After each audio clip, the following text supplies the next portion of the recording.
Hey again, and welcome back. This collection of parts may not seem like much, but it is in fact a logic gate in potentia. I recently stumbled upon a website, link in the description below. It's not really an endorsement for this website, but it happened to have some schematics that were really interesting. And if you have the basic components for electronic stuff, you can build these things yourself. And by these things, I mean logic gates.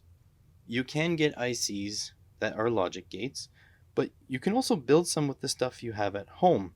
So here I have two switches. These are just micro switches, which are breadboard compatible, which is pretty neat. And I've already laid down the wiring. The positives is going to each of the common terminals. I also linked these two rails together, so just red to red, black to black, just so we can use ground and power on both sides. I have two 2N3904 NPN transistors, these two there. I have a white LED with a 150 ohm resistor built into the leg. I have two 10K resistors. 10K is brown, black, black, so that's 100, and then red, which is two more zeros, so 10K. Got two of those. I've got a 4.7K resistor. This one is yellow, green, black, so 470, and black, so another 0. 4700, 4.7K, and a couple link wires, and we can build a logic gate with this. So let me grab a pen and I'll show you what the website says. So first things first, we're connected to the 6-volt rail up here. Then we go through the collector of an NPN transistor, like that. And then we go through the other collector of another NPN transistor, like that. Then we have a 4.7K ohm resistor, like that. And then we have ground. Now over here, we have 10K resistor on the base of the transistor. Same thing over here. 10K resistor on the base of the transistor. And this makes an AND gate. And why is it an AND gate? Well, our output is here.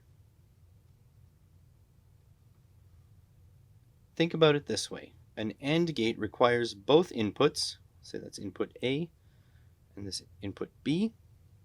It requires both inputs to be active, so high. So imagine I have A high and B low. Well, A high will send voltage, 6 volts on this case, through the base of this transistor, but it won't go any further because it doesn't have a ground path. B is low, this transistor is not conducting. Same thing over here, if I have B high and A low, so B, this transistor will conduct here, this one will work. However, the 6 volts will not get through this transistor because it is low. If I send both A and B high, so 6 volts and 6 volts, both these transistors should conduct. This 4.7K ohm resistor will prevent this from becoming a dead short, and on the output we should get a high. That's an AND gate. So let's see if we can put one together. So first things first, so the common connections of the switch is being used. We're going to put our transistors somewhere. I'm going to put them back to back. So here, I have to be close enough to the switch because we can go there with our resistor. And there. The base is in the middle of these transistors. So I should be able to finagle this from here to here. There we go. I think that's right, yep. And the base, again, in the middle. Go up here. There we go. All right. Now, on 2N3904, it is emitter, base, collector. We know we want the collector of our first one connected to 6 volts. That's this rail here.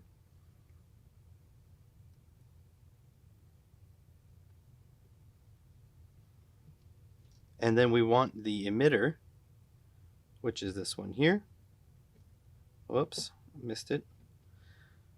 Connected to the collector of the second transistor. So emitter, base, collector. Collector is over on this side. Okay, so this transistor is spoken for.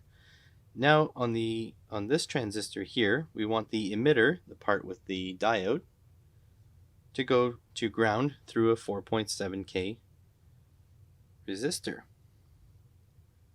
So one end here, one end to ground. Now we have our LED for output. Just to visualize the output, you don't need an LED. In fact, you can feed this into another logic gate, because this is now a logic high if it gets activated, and it's a logic low if not. See, it's connected to ground. So now we just need to go from the emitter to our output as well. That's our emitter here. And we're going to put this to our LED. Now I've got a power supply here set to 6 volts. I'm going to connect this up. Now I'm going to turn this on, and the expected behavior is that this LED will stay off. When I press switch A, in this case, and not B, it should remain off. If I touch B and not A, it should remain off. And when I press both at the same time, it should turn on. This is a live test. I may have made wrong connections, but it's a pretty simple circuit, so let's hope not. Press OK. The light stays off. Phew, we made it. Let's see now. If I press this and it turns on, we've done wrong. Nope, it works. This one still works. And now, boom. We've got a working AND gate. Pretty cool. So 2 transistors, a couple resistors, 4 resistors altogether, an LED, 2 switches, and a little bit of breadboarding components. We can make an AND gate. Pretty awesome. I think we'll move on and try a different gate. I think the next one I want to try is an OR gate. An OR gate is characterized by if either one of these transistors are active, then they should transmit a high. Otherwise, they should transmit a low. I think an OR gate also, as long as it's not an XOR or an exclusive OR, if both of these transistors are active, our LED will also turn on. So how it seems to be is 6 volt rail. Then we're going into the collector of a transistor and still have that 10K resistor. But this time, this will go straight to the output. So I'm just going to move it over here and connect it to output. We have this same 6 volts here, and that is going to the collector of our second transistor, and the emitter will also go to this output and have a 10K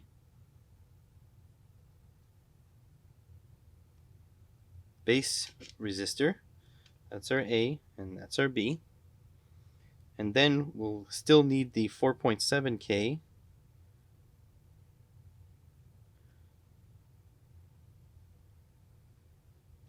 resistor in order to go and provide a ground path. So now each of these will have their individual ground paths.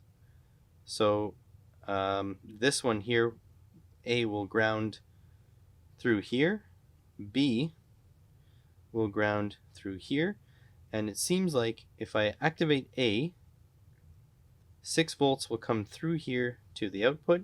If I activate B, 6 volts will come through here. That's actually not part of the transistor there.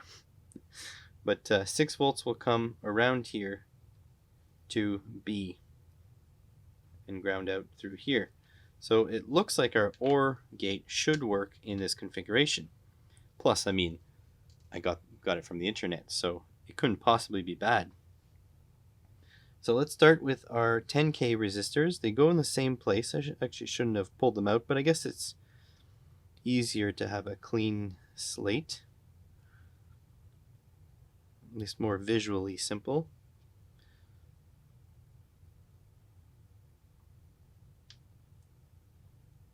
Like that. Okay, and now we need to go from the 6-volt rail to the collector of each of our transistor. So emitter, base, collector. So we go 6 volts here. Doesn't matter where I grab it from, really. 6 volts to the collector. And then 6 volts, grab it over here, to the collector, like that. Emitter on both will go to a 4.7K resistor. So to ground, put it over here. And from emitter over here to there, and emitter over here to there. And then we need output from here, the same place, that 4.7K, to over here. A tiny bit more complex, but really not complex at all. So now I'm going to connect this, my power supply. 1 and 2. And I'm going to activate it. And the expected behavior is that when we turn on the power, this LED should stay off. If I hit A, it should turn on. If I hit B, it should turn on. If I hit both, it should turn on. So let's see if it works. Again, this is a live test, so this is good that this isn't turning on. So I'm going to click this one. Ooh, it turns on. Very nice. Click this one. Also turns on. Although for some reason this one's quite a bit brighter. Not sure what's going on there. We both have the 10Ks in here. Power to here. Did I get the spacing wrong? Power to there. 6 volts go through here. From here to here. And then the output. Something's a little wonky. See, that one's pulling like 9, 10 milliamps. This one barely registers. Let's just double check my wiring here. 10K to the base, 10K to the base. Then I have power to collector. This should be emitter, base, oops, I have this one backwards, I think. If I flip this around, that's emitter, base, collector. Yeah, I've got this one backwards.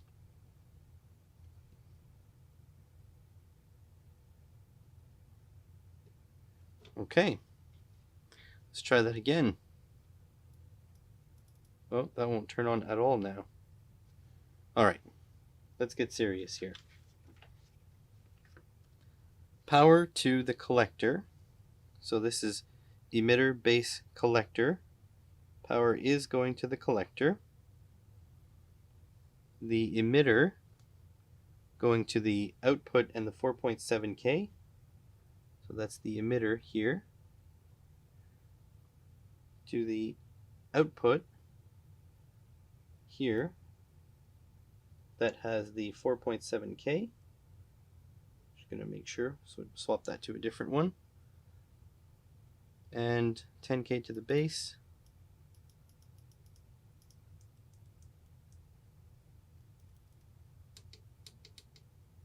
Well, that's odd. Why wouldn't this be working? 6 volts, 10K power to there.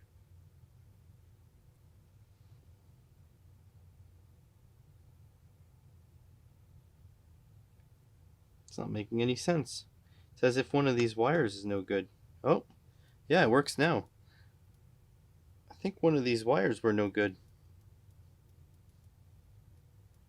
Or something was a little dicky.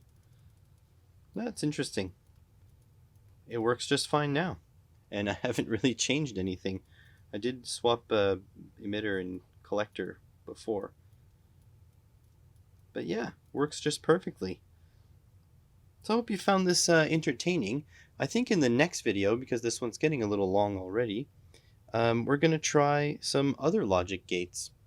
And if you have some breadboarding components and some NPN transistors on hand, I strongly recommend that you give this a shot too. It's a lot of fun. I think I might get some circuit boards built. Who knows? Thanks for watching.